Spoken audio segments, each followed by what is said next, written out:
the shocking death of a star. The whole world wants to know what happened, and every minute counts. Michael Jackson has died. Now, for the first time, go behind the crime scene tape. With computer-generated forensic graphics and true-to-life reenactments, follow the investigation as police race against time to solve the case. In this episode, the king of pop, Michael Jackson, mysteriously dead at age 50. He's not breathing, and we're trying to pump him, but he's not responding to the CPR or anything. Go inside the frantic attempts to save Michael's life. Our firefighters found the doctor doing CPR. Mr. Jackson was in dire straits. Follow authorities as they zero in on the cause of death. There was massive amounts of prescription drugs. It was like a pharmacy. And meet the man police say is responsible. Dr. Conrad Murray. Who is this guy? Where did he come from? There's some things here that don't add up. Next, on famous crime scene, Michael Jackson.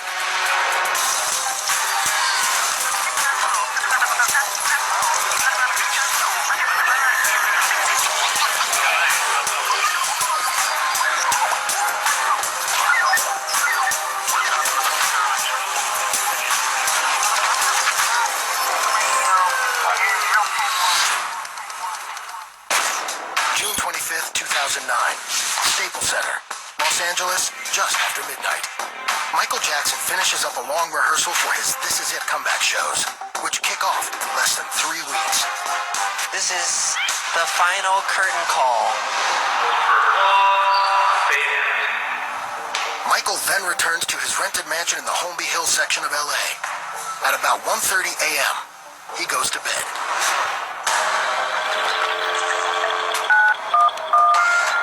We have a gentleman here that needs help, and he's not breathing. He's not breathing, and we're trying to pump him, but he's not. Okay, how old is he?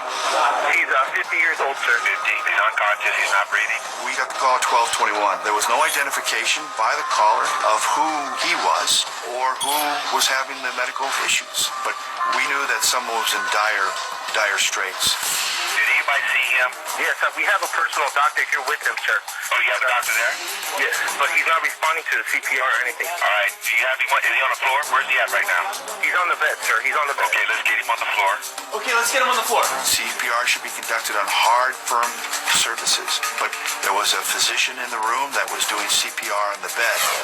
A hard surface is critical for proper CPR, so the patient's heart can be compressed effectively between the breastbone and the spinal column. When Michael's given CPR in his bed, he's simply being pushed down into the mattress. The compressions can't squeeze his heart enough to pump blood to the brain and other organs. The biomechanics of CPR are very straightforward. How or why a physician might not know that I can't comment on. LAFD Rescue Ambulance 71 arrives at 100 North Carrollwood Drive. At 12:25, we were on scene. Firefighters were led in and then led to the room where the patient was located. Our firefighters found the doctor doing CPR. Turned out to be Michael Jackson. What do we have? These are experienced emergency providers. I think it became very apparent to our personnel that this individual was down probably for quite some time. Paramedics perform CPR and other life-saving measures in hopes of a miracle. EMTs on scene do uninterrupted chest compressions with supplemental oxygen. They administer drugs like adrenaline. They insert an endotracheal tube with 100% oxygen to provide rescue breathing. But unfortunately, a pulse is never restored. It's clear that Michael Jackson is dead. Reality is, after 20 minutes on scene with both basic and life support interventions ongoing and failure to return a pulse, it's pretty much a foregone conclusion that resuscitation is going to be unsuccessful. Although paramedics in this situation might normally pronounce a patient dead at the scene, Michael's personal physician insists on further treatment. The doctor said, take him to the hospital. What apparently he was doing was saying, he didn't die on my watch. By getting him to the hospital, let somebody else pronounce him dead. Meanwhile, the scene outside Michael's mansion begins to attract attention. Onlookers realize something is amiss. When I arrived about 12:40, the ambulance was inside the gates. There was a fire truck that was parked out on the street. I was doing video and I could see the call screen and it said 50-year-old male not breathing. At a certain point, I could see the paramedics exiting the house with a stretcher. I moved closer to the gate. It was a difficult shot to get, but I could see that it was Michael. I was driving my tour. All of a sudden, I heard a reverse signal. Could see the paparazzi running towards the ambulance, and it was chaos. Right or left? Right or left?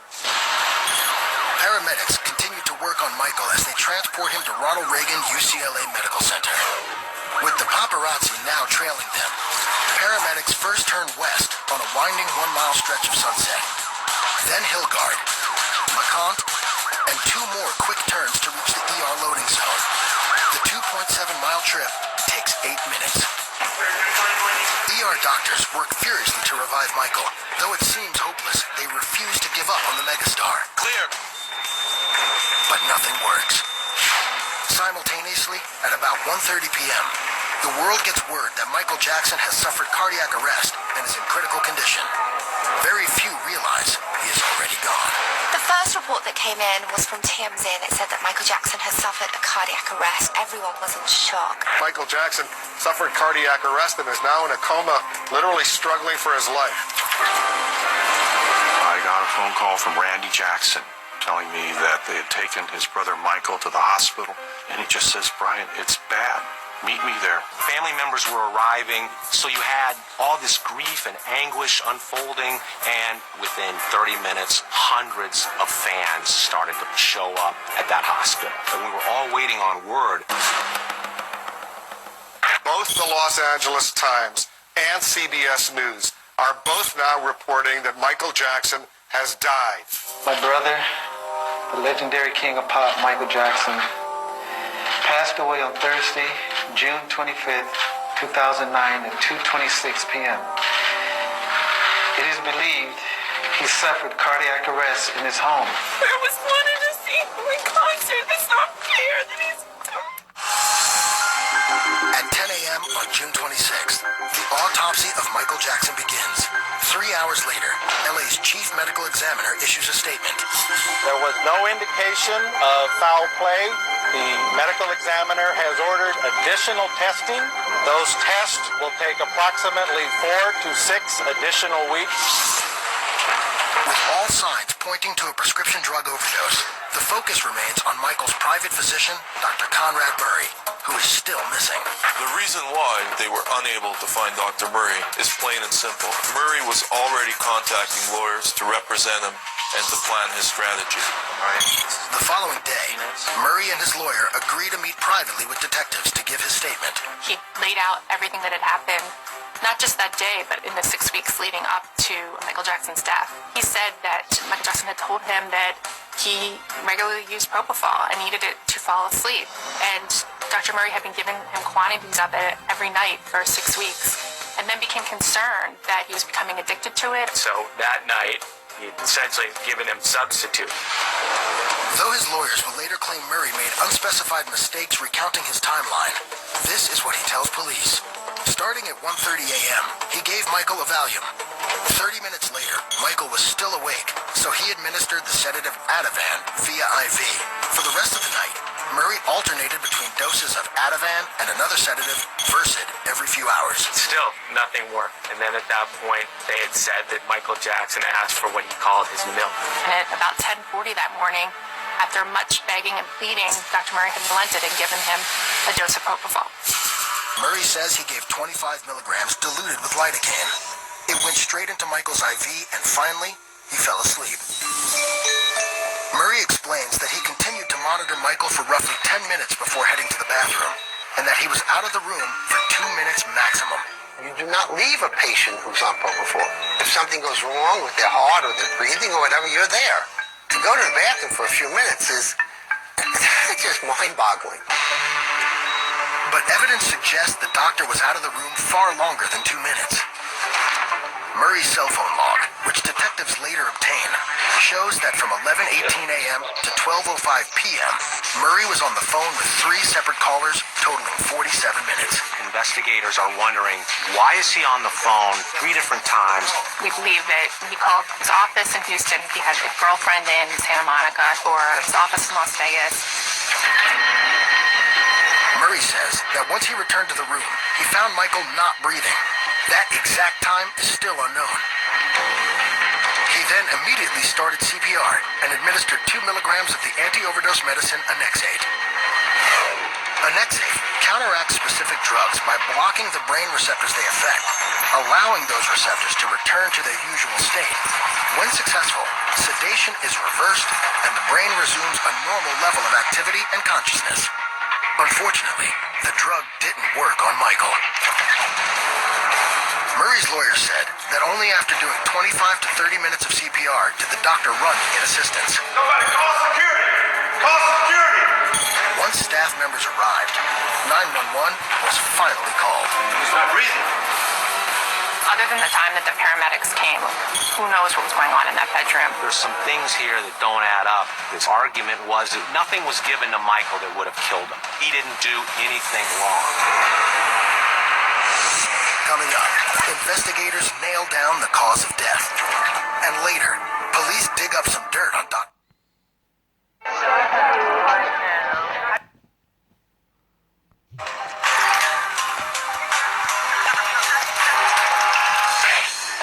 It's been 5 days since Michael Jackson died. Police, joined now by the U.S. Drug Enforcement Agency, subpoena medical records of at least 5 doctors treating the star in the weeks before his death.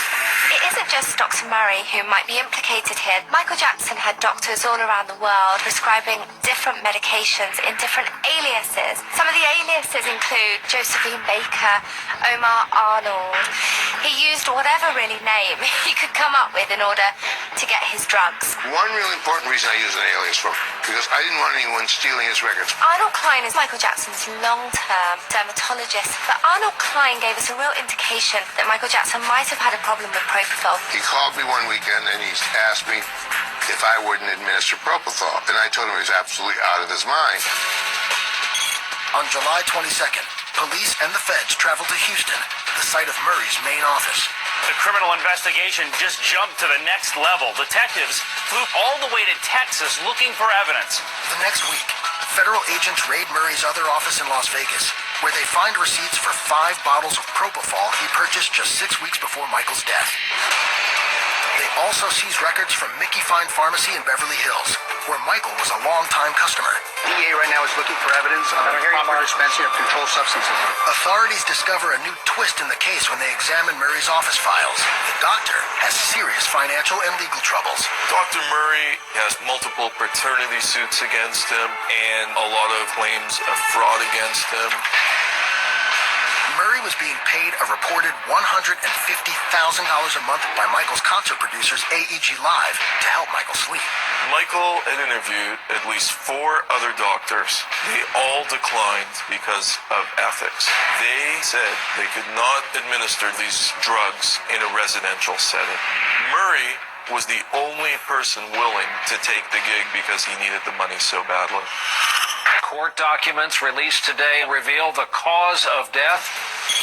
On August 7th, the LA Coroner's Office determines Michael Jackson died of acute propofol intoxication, combined with at least 2 other sedatives. To find out which drugs caused Michael's death, toxicologists examined blood, urine, and bile samples, as well as liver and stomach tissue, and even the jelly-like fluid found in his eyeball chamber. The samples are analyzed by a gas chromatograph, which identifies drugs by separating them into their chemical components. The mass of each component determines the drug levels in his system. Not surprisingly, lethal amounts of propofol were found among all the specimens sampled, and traces of other sedatives were ID'd in most fluids. When you take into consideration the other drugs that Murray did give him in combination with propofol, it was like this lethal cocktail. Experts had doubted Murray's claim that he gave Michael only 25 milligrams of propofol, and the autopsy results support their suspicions. To properly render a patient of Michael's size unconscious, anesthesiologists suggest a dose of about 125 milligrams. The 25 milligram amount Dr. Murray says he gave Michael wouldn't even knock out someone half his size. In my experience, 25 milligrams in a man Mr. Jackson's size, even in the presence of these other medications, would not have been sufficient to make him unconscious or develop respiratory failure. On August 18th, Dr. Murray releases his first and only statement via YouTube. I have done all I could do. I told the truth, and I have faith the truth will prevail. 6 days later, the toxicology results go public, along with a major announcement. The LA County coroner has ruled Michael Jackson's death a homicide. This meant that the king of pop had died at the hands of somebody else. Dr. Murray expected to be in handcuffs within hours after the autopsy was released. Murray was shaking in his boots. Coming up, criminal charges loom for Dr. Murray. Next, on Famous Crime Scene, Michael Jackson.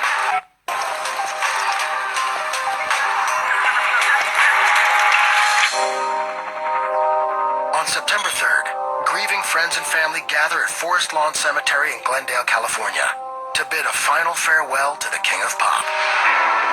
As the homicide investigation continues, several family members hold Dr. Conrad Murray responsible for Michael's death, and they want justice. Dr. Murray, he murdered my brother, and it was wrong. Justice! On February 8th, 2010, the district attorney's office officially files charges against Dr. Conrad Murray. Michael Jackson's doctor surrendered today in Los Angeles to face charges of involuntary manslaughter in the pop star's death. If convicted, he would serve a maximum of 4 years. Involuntary manslaughter is the lowest level homicide that you can possibly have. You're not necessarily intending to cause any serious injury or any injury at all, but there's a failure to recognize that your behavior is going to have that result. Involuntary manslaughter is not something which fits this circumstance. That's just a slap on the wrist. They've charged the crime that they believe they have the best chance to prove. At the arraignment, Murray pleads not guilty. You may not, under any circumstances, use any anesthetic agent, specifically propofol. He is released on $75,000 bail until a future court hearing. The stakes are so high. So there's going to be legal fighting back and forth for months and months. If this case goes to trial, we're not going to see a trial here for a very long time. In the meantime, the California State Medical Board requests that Murray's license be suspended. But he may not be the only player that authorities are after. The doctors who gave Michael Jackson lots of different drugs, and particularly the ones who gave it to him using his alias, they certainly have a real possibility of being indicted. Michael's death is proving to be just as controversial as his life. But that will never overshadow the legacy he left behind. On one hand, you can look at Michael Jackson's comeback as sort of dying on the day that he died, but really what happened was his comeback began. The record sales were unbelievable. In the summer of 2009, you just heard Michael Jackson's songs playing everywhere. So he got the comeback. He just wasn't there to witness it himself. At the end of the day, the music and the dance, that's what will live on. But Michael Jackson's no longer with us, and that's the saddest part.